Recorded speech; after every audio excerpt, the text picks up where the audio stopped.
जवाब दीजिए साकेत बहुगुणा। देखिए, सबसे पहली बात यह है कि जिस फर्जी वीडियो की आप बात कर रहे हैं वो फर्जी वीडियो शायद 11 तारीख का वीडियो है और वो एक डॉक्टर्ड वीडियो है, लेकिन उसके अलावा बहुत सारे वीडियोस हैं। खुद टीवी चैनल्स ने वहां पे रिकॉर्डिंग की, खुद वहां पर जेएनयू के रजिस्ट्रार का स्टेटमेंट आया है कि यूनिवर्सिटी ने भी वहां पर वीडियो रिकॉर्डिंग करवाई थी इस पूरे इवेंट की।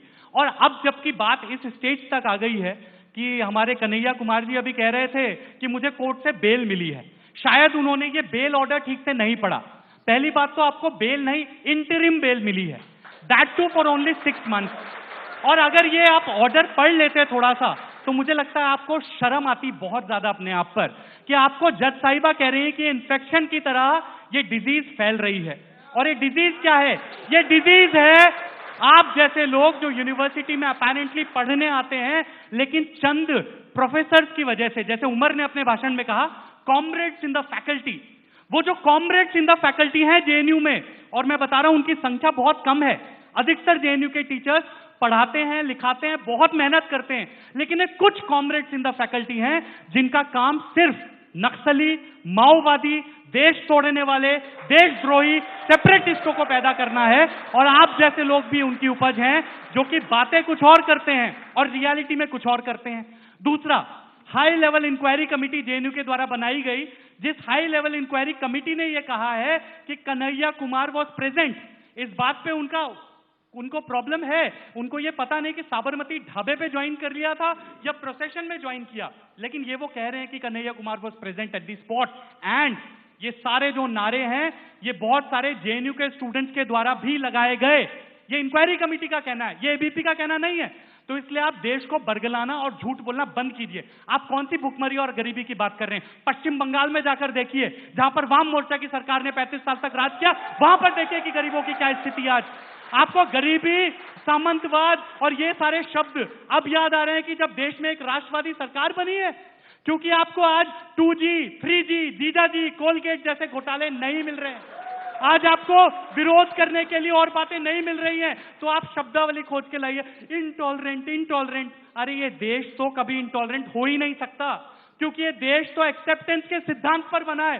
स्वामी विवेकानंद ने 11 सितंबर की उस भाषण में शिकागो में कहा था, we believe not only in universal toleration but we accept all religions as true.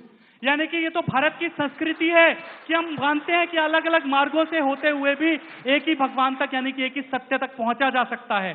आप किसको बरगलाने की कोशिश कर रहे हैं? आपकी कथनी और करनी में इतना बड़ा अंतर है कि भारत में तो आप फ्रीडम ऑफ एक्सप्रेशन की बात करते हैं, लेकिन आप जिस विचारधारा से आते हैं उस विचारधारा ने यूएसएसआर में कौन सी फ्रीडम ऑफ एक्सप्रेशन दी थी, उस विचारधारा ने चाइना में कौन सी फ्रीडम ऑफ एक्सप्रेशन दी है। देखिए तिब्बत के लिए किस तरह से मॉन्क्स मर रहे हैं। आपकी कथनी और करनी में इतना बड़ा अंतर है कि नक्सलवादी हमारे देश में बंदूक के दम पर लिबरेटेड जोन बना रहे हैं, नक्सलवादी हमारे देश के साथ लड़ रहे हैं। और माइंड कीजिए, वो बीजेपी या एबीपी के साथ नहीं लड़ रहे हैं, वो आरएसएस के साथ नहीं लड़ रहे हैं, वो इस देश के साथ लड़ रहे हैं। बाबा साहब भीमराव अंबेडकर जी द्वारा बनाए गए संविधान के द्वारा चलने वाले इस देश के साथ वो लड़ रहे हैं। और जब आप नारा लगा रहे थे और जब ये लोग वहां पर, बाकी जो अल्ट्रा लेफ्ट के लोग जेएनयू में, जब वो नारा लगा रहे थे बंदूक के दम पर लेंगे आजादी, आप कहते हैं कि आप भारत के जिम्मेदार नागरिक हैं। और जिम्मेदारी आपने उस समय खूब निभाई कि वहां पर आप बाद में खड़े होकर आपने भाषण दिया तो एक शब्द में कंडेम भी नहीं किया कि इस प्रकार की नारेबाजी वहां पर हुई थी, वो नारेबाजी गलत है। इसलिए आपकी कथनी और करनी में जमीन आसमान का अंतर है। जहां तक बात रही पटियाला हाउस कोर्ट में जिन लोगों ने वायलेंस करी, उन लोगों को शायद थोड़ा सा राष्ट्रवाद सिखाने की आवश्यकता है। उन लोगों को इस देश के संस्कार शायद बहुत अच्छे तरीके से नहीं मिले, क्योंकि यह देश सच में कम्युनिस्टों के कंगारू कोर्ट की तरह नहीं चलेगा। ये देश डेमोक्रेसी के आधार पर चलने वाला देश है। हमारी इंडिपेंडेंट जुडिशरी है, we are proud of our judiciary. हमें विश्वास है, और आज भी इसलिए मुझे विश्वास है कि जब ये जजमेंट आएगा जिसमें कि आपके ऊपर देशद्रोह का आरोप लगा है, तो निश्चित रूप से दूध का दूध और पानी का पानी हो जाएगा।